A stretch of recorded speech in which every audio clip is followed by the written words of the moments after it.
Hi, it's Marissa from Tarts&Crafts. Today's project is a Mod Podge jar.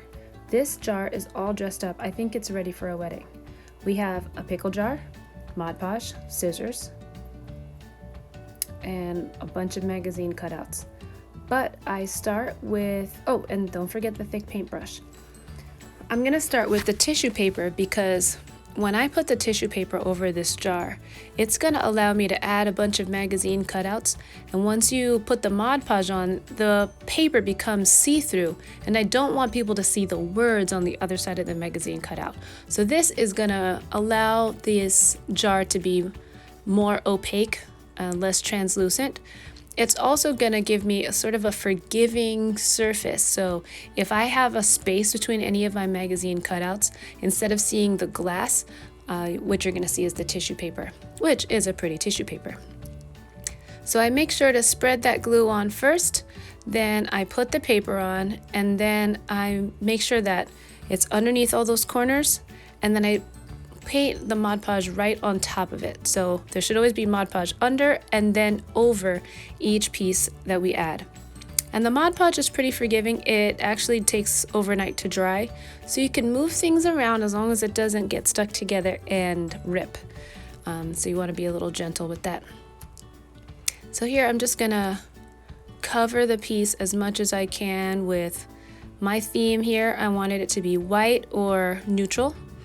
So eventually in my dream I'll have an all-white living room. I know people will say I'm crazy, but I'm gonna put this jar in my all-white living room. And you can see all the pieces that I cut out of the magazine. So here I just keep adding the pieces where I think they fit. Put the Mod Podge on, tack down that paper, and make sure I got the edges because you don't want those edges sticking up. And then I use the paintbrush to sort of smooth down each piece. Then I smooth it out with my finger, and I go around the whole jar doing that once it's almost ready to go. What I really like is texture. What I don't like is the edges coming up. Once I've covered the whole jar and I'm satisfied with my design, I do a thick coat of Mod Podge over it and let it dry overnight. And you know, the next day I came back and I decided to Mod Podge the lid too, because why not? So here you can see the Mod Podge has dried with a nice texture. It's got a nice sheen to it. This one was a satin finish on this Mod Podge. So it has a polished look when it's all dry.